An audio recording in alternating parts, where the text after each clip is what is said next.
एक वक्त की बात है, बादशाह अकबर अपने दरबारियों के साथ दरबार में मौजूद थे। तभी उनके मन में एक बात आती है। बादशाह बोलते हैं कि मेरे आसपास हमेशा बुद्धिमान लोग रहते हैं और मैं उनके बीच रहकर बोर हो गया हूँ। मैंने फैसला किया है कि मुझे कुछ मूर्ख व्यक्तियों से मिलना चाहिए। अकबर बीरबल से कहते हैं, तुमने हमेशा हमारी मदद अपने ज्ञान और चतुराई से की है। हम चाहते हैं कि इस बार भी तुम ऐसा ही कुछ करो और हमारे लिए 4 मूर्ख व्यक्ति ढूंढ कर लेकर आओ। बीरबल, जी जहांपनाह, मैं आपके लिए 4 मूर्ख व्यक्ति जरूर ढूंढ कर लाऊंगा। अकबर, हम आपको 4 मूर्ख व्यक्ति ढूंढने के लिए 30 दिन का समय देते हैं। बीरबल, जहांपनाह, मुझे इतने अधिक समय की आवश्यकता नहीं पड़ेगी। अकबर, ठीक है, अगर तुम उससे पहले ही मूर्ख व्यक्ति ले आ सकते हो तो यह अच्छी बात है। इसके बाद बीरबल मूर्ख व्यक्तियों की तलाश में निकल पड़ता है। बीरबल रास्ते में पूरा समय इसी सोच में था कि उसे वो मूर्ख लोग कहाँ मिलेंगे। तभी उसे गधे पर बैठा एक आदमी दिखाई देता है जो सिर पर घास की गठरी रखे हुए था। बीरबल ने तुरंत घोड़ा रोका और उससे उसकी पहचान पूछने लगा। बीरबल, कौन हो तुम और ऐसे गधे पर बैठकर और घास अपने सिर पर लेकर क्यों जा रहे हो?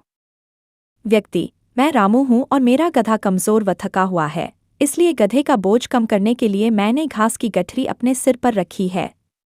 यह सुनकर बीरबल सोचता है कि मुझे पहला मूर्ख व्यक्ति मिल गया। फिर बीरबल उससे कहता है कि तुम जानवरों के बारे में इतना सोचते हो, इसलिए मैं तुम्हें बादशाह अकबर से इनाम दिलवाऊंगा। यह कहकर बीरबल उस व्यक्ति को अपने साथ चलने के लिए कहता है। इनाम की बात सुनकर रामू बीरबल के साथ हो लेता है। बीरबल और रामू कुछ दूर चले ही थे कि बीरबल को 2 व्यक्ति आपस में लड़ाई करते हुए दिखाई दिए। बीरबल उन दोनों व्यक्तियों को लड़ने से रोकता है और उनसे पूछता है कि तुम दोनों कौन हो और किस बात के लिए लड़ रहे हो? पहला व्यक्ति, जनाब मेरा नाम चंगू है। दूसरा व्यक्ति, और मेरा मंगू है। मंगू, जनाब मुझे चंगू कहता है कि इसके पास शेर है जिसे वो मेरी गाय के शिकार के लिए छोड़ेगा। चंगू, हाँ मैं ऐसा ही करूंगा और मुझे बहुत मज़ा भी आने वाला है। बीरबल, कहाँ है तुम लोगों की गाय और शेर? मंगू, जनाब जब भगवान हमें वरदान देने आएंगे तो मैं उनसे गाय मांगूंगा और चंगू शेर मांगेगा जिसे यह मेरी गाय पर छोड़ने की बात कर रहा है। बीरबल, अच्छा यह बात है। उनकी बातें सुनकर बीरबल समझ गया कि उन्हें 2 और मूर्ख व्यक्ति मिल गए हैं। बीरबल इनाम की बात कहकर उन्हें भी अपने साथ ले लेता है। उन तीनों को लेकर बीरबल अपने घर पहुंचता है और फिर सोचने लगता है कि बाकी के मूर्ख व्यक्ति कहाँ से ढूंढ कर लाऊं। बीरबल उन तीनों मूर्खों को अपने घर में ही रहने के लिए कहकर बाहर चला जाता है। जब बीरबल और मूर्ख लोगों को ढूंढने के लिए बाहर आता है तो उसे एक व्यक्ति दिखाई देता है जो कुछ ढूंढता रहता है। बीरबल उसके पास जाकर पूछता है कि आप क्या ढूंढ रहे हैं? व्यक्ति, जनाब मेरी अंगूठी कहीं गिर गई है जिसे मैं काफी समय से खोज रहा हूं लेकिन मुझे नहीं मिल रही है। बीरबल, क्या आपको पता है कि अंगूठी कहाँ गिरी थी? व्यक्ति, दरअसल मेरी अंगूठी यहाँ से दूर उस पेड़ के पास गिरी थी, लेकिन वहाँ अंधेरा होने के कारण मैं यहाँ उसे ढूंढ रहा हूँ। बीरबल, अच्छा यह बात है। आप कल हमारे साथ बादशाह के दरबार में चलो।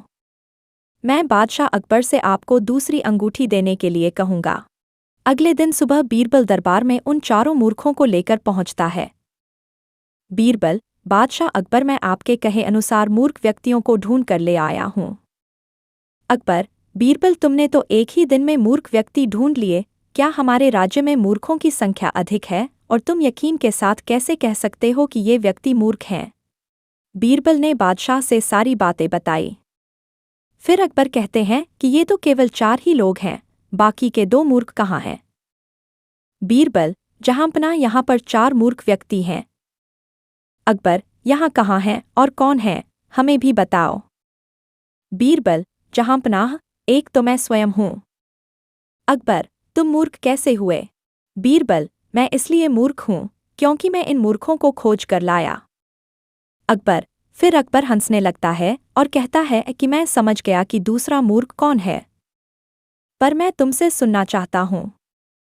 बीरबल, दूसरे आप हैं जहांपनाह, जो आपने मुझे मूर्ख व्यक्तियों को लाने के लिए कहा। बीरबल की बातें सुनकर अकबर उसकी प्रशंसा करने लगते हैं और कहते हैं कि बीरबल के पास हर सवाल का जवाब होता है। कहानी से सीख। दिमाग और चतुराई से हर मुश्किल काम आसान हो सकता है, लेकिन ऐसे कामों में अपना कीमती समय व्यर्थ नहीं करना चाहिए जिसका कोई मतलब न हो।